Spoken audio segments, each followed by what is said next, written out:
ಮಾಧ್ಯಮಗಳಲ್ಲಿ ಚರ್ಚೆ ನಡೀತಾ ಇತ್ತು, ವ್ಯಾಖ್ಯಾನ ನಡೀತಾ ಇತ್ತು. ಯಾಕೆ ಹಾಸನದಲ್ಲಿ ಈ ಸಮಾವೇಶ ಮಾಡ್ತಾ ಇದ್ದಾರೆ? ನಾನು ಹೇಳಿದೆ, ಮೈಸೂರಿನಲ್ಲಿ ಅನೇಕ ಸಮಾವೇಶಗಳಾಗಿದ್ದಾವೆ,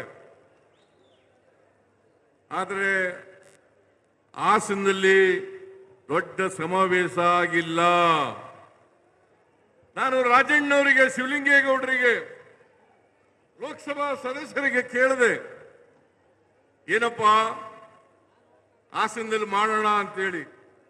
ನನಗೆ ಅದಕ್ಕಿಂತ ಮುಂಚಿತವಾಗಿ ಸಚಿವರಾದಂಥ ವೆಂಕಟೇಶ್ ಅವರು, ಮಾದೇವಪ್ಪನವರು, ಚೆಲುವರಾಯ ಸ್ವಾಮಿಯವರು,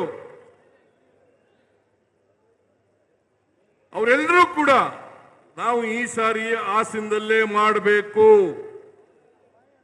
ಮೈಸೂರಿನಲ್ಲಿ ಮಾಡೋದು ಬೇಡ.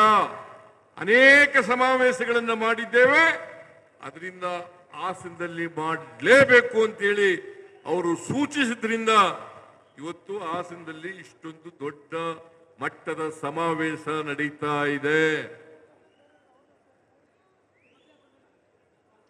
ನಾನು ಮಾಧ್ಯಮದವರಿಗೆ ಹೇಳ್ತೀನಿ, ಇನ್ನೊಂದು ಚರ್ಚೆ ನಡೀತದೆ ಮಾಧ್ಯಮದಲ್ಲಿ. ಯಾವ ಕಾರಣಕ್ಕೋಸ್ಕರ ನೀವು ಮಾಡ್ತಾ ಇದ್ದೀರಿ? ನಾನು ಹೇಳಿದೆ, ಇದು ಬರೀ ನಮ್ಮ ಪಕ್ಷದ ಕಾರ್ಯಕರ್ತರು ಮಾಡ್ತಾ ಇರ್ತಕ್ಕಂಥ ಸಮಾವೇಶ ಅಲ್ಲ, ಸ್ವಾಭಿಮಾನಿಗಳ ಒಕ್ಕೂಟ ಮತ್ತು ಪಕ್ಷದ ಕಾರ್ಯಕರ್ತರು, ಪಕ್ಷದಲ್ಲಿ ಇಲ್ಲದೆ ಇರ್ತಕ್ಕಂಥ ನಮ್ಮ ಪಕ್ಷದ ಬಗ್ಗೆ ಸಿಂಪತಿ ಇಟ್ಕೊಂಡಿರ್ತಕ್ಕಂಥ ಅನೇಕ ಜನ ಸದಸ್ಯರು ನನ್ನ ಹತ್ರ ಬಂದು ಹೇಳಿದ್ರು, ನಾವು ಒಂದು ನಿಮಗೆ ಕೃತಜ್ಞತೆ ಸಮಾವೇಶವನ್ನು ಮಾಡಬೇಕು, ಸ್ವಾಭಿಮಾನಿಗಳ ಒಕ್ಕೂಟದಿಂದ ಇದನ್ನು ಮಾಡ್ತೇವೆ ಅಂತ ಬಂದು ಹೇಳಿದ್ರು.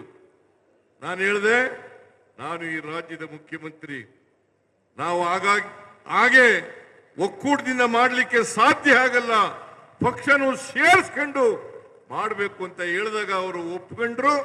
ಹಾಗಾಗಿ ಇದು ಪ್ರದೇಶ ಕಾಂಗ್ರೆಸ್ ಸಮಿತಿ ಮತ್ತು ಸ್ವಾಭಿಮಾನಿಗಳ ಒಕ್ಕೂಟದ ವತಿಯಿಂದ ನಡೀತಾ ಇರ್ತಕ್ಕಂಥ ಸಮಾವೇಶ.